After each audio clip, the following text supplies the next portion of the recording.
การได้มาบำเพ็ญบุญกุศลด้วยการให้ทานรักษาศีลมากระทำกตัญญูกตเวทิตาและทักขินานุปทานในครั้งนี้ชื่อว่าได้มาบำเพ็ญบุญกุศลไว้ด้วยดีได้มาแสดงความเคารพสักการะและได้มาแบ่งเบาบรรเทาความทุกข์โศกและอาลัยหาขององค์การพุทธศาสนาสัมพันธ์แห่งสปป.ลาวก็คือพระสงฆ์ลาวและพุทธศาสนิกชนลาวบรรดาเผ่าที่มีความโศกเศร้าและอาลัยหาโดยที่องค์พระสังฆบิดรจากพวกเขาไปการที่องค์พระประมุขสงฆ์ยะทันใหญ่มหาบุญมาสิมาพรหมได้จากพวกเขาไปนั้นเป็นการสูญเสียอันยิ่งใหญ่นำความโศกเศร้าความอาลัยหักหาเป็นอย่างยิ่งทั้งแก่พระสงฆ์ทั้งแก่พุทธศาสนิกชนลาวบรรดาเผ่าด้วยว่าพ่อแม่ครูบาอาจารย์พ่อท่านใหญ่เป็นเหมือนดั่งคมโพไซอันแผ่กิ่งก้านงาสาขาคมเย็นพกเก้าพกกระหม่อมพวกเฮาชาวพุทธทั้งหลายเหมือนดั่งคมโพไซที่ล่มลงยอมนำมาซึ่งความโศกอาลัยหาเป็นอย่างยิ่งจังใดก็ตามเฮาก็หลีกเว้นบ่ได้ซึ่งความผัดพลาดจากของหักของเจริญใจคนหักคนเจริญใจนี่เป็นฐานะธรรมดาที่มีอยู่ในโลกมีอยู่ในสังคมแต่ว่าผู้ที่ดีผู้ที่งามผู้ที่ประเสริฐจากไปนั้นก็เป็นการสูญเสียเพราะบุคคลที่ดีที่ประเสริฐจะปรากฏขึ้นมาในโลกบ่แม่นของง่ายเหมือนดังองค์พระสัมมาสัมพุทธเจ้าทรงตรัสไว้อยู่ในอังคุตตรนิกายสักกนิบาตพระไตรปิฎกเล่มที่22ข้อที่367พระองค์ทรงตรัสว่าฉันนังภิกขเวปาตุภโวทุลโภโลกัสสมิงแปลความลาวเขาว่าดูลาภิกขุทั้งหลายบุคคลผู้ปรากฏขึ้นในโลกเหล่านี้หายากหรือว่าหายากสิ่งเหล่านี้ที่ปรากฏขึ้นในโลกมีอยู่6ประการ1. ตถาคตัสสะอรหโตสัมมาสัมพุทธัสสะปาตุภโวทุลโภโลกัสสมิงการปรากฏขึ้นของพระตถาคตอรหันตสัมมาสัมพุทธเจ้านี่เป็นสิ่งที่หาได้ยากในโลกอันที่2ตถาคตัปปเวทิตัสสะ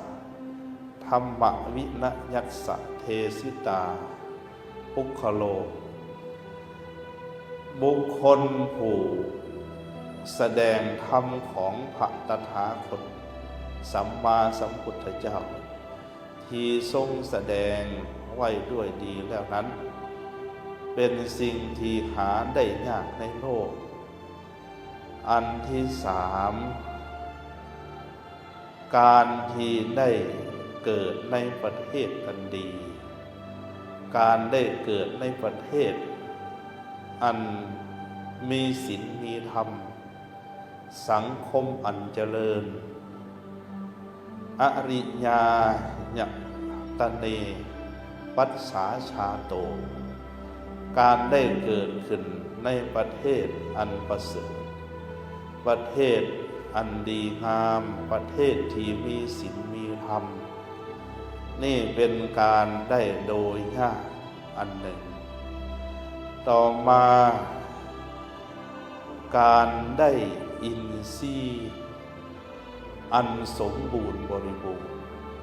คือได้เกิดขึ้นมาแล้วมีอวัยวะห่างกายจบงามครบสมบูรณ์อินทรียานังอะเลกัลลตาการได้อินทรีย์อันสมบูรณ์บ่บกพร่องเป็นของที่หามาได้โดยยากอันต่อไปการที่เกิดขึ้นมาแล้วบ่เป็นคน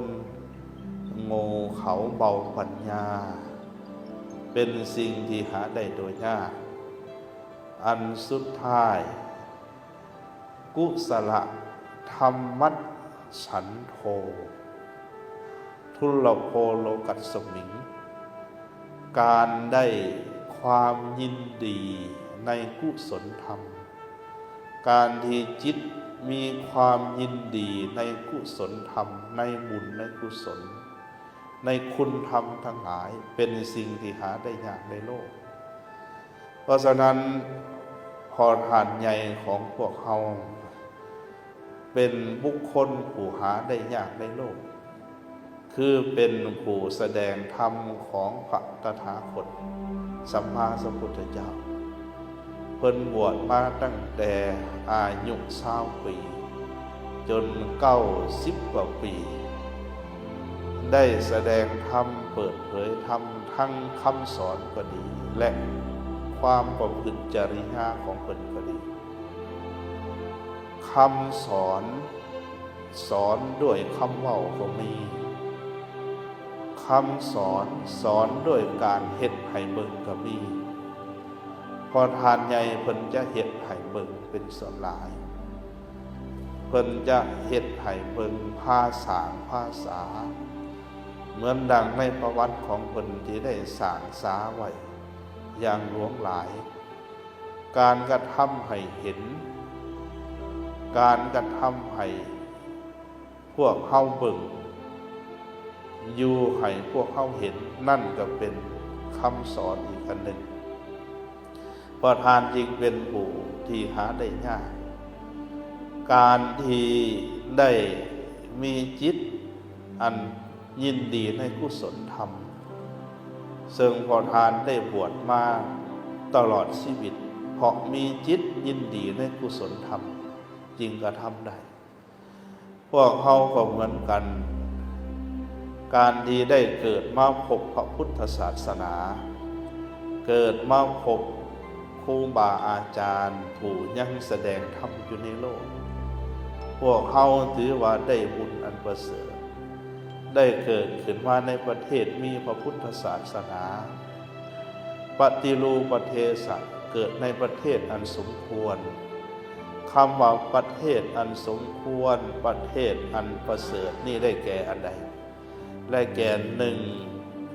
มีพระพุทธศาสนาอยู่ในสังคมนั้นอยู่ในประเทศนั้นสองมีผู้นำพาอันสลาดลักแหลมนำพาประเทศชาติบ้านเมืองเจริญปุ่งเพื่องสามผู้บริหารปกครองเชิดชูศีลธรรมยกย่องเชิดชูคนดียกย่องเชิดชูคนเก่งส่วนสลาดสังคมเหล่านี้เอิ้นว่าสังคมอันประเสริฐเป็นประเทศอันประเสริฐการได้มาซึ่งประเทศอย่างนี้เป็นเอิ้นว่าเป็นความหาได้ยากอันหนึ่งที่พวกเราได้ประกบกฎขึ้นมาต่อมาการเกิดขึ้นมาแล้วเป็นผู้มีอินทรีย์สมบูรณ์บ่เป็นคนหูหนวกบ่เป็นคนตาบอดบ่เป็นคนปากแหวงปากว่างดังวื้อขี้ร้ายท่ายเปหูเล่กอกใหญ่ๆเพิ่นว่าบ่เป็นอย่างนั้นเฮามีอินทรีย์อันสมบูรณ์นี่ก็เป็นการหาได้ยากปรากฏได้ยากแต่ที่สำคัญต่อมาอีกคือการบ่เป็นคนโง่เขลาเบาปัญญาพวกเฮามีสติปัญญา สลาดในการกระทำการจัดการทำการดำรงชีวิตให้เป็นสุขและตัวสำคัญที่สุดคือความยินดีในกุศลธรรมจิตที่จะยินดีในการบำเพ็ญบุญกุศลจิตที่จะยินดีในกุศลธรรมทั้งหลายตัวนี้เฮ็ดยากคนบางคนเกิดขึ้นมาผู้พานหน้าตาดีงามสมบูรณ์ด้วยโภคทรัพย์สมบัติทั้งหลายแต่จิตบ่ยินดีในกุศลธรรมก็มีคนบางคนเกิดขึ้นมา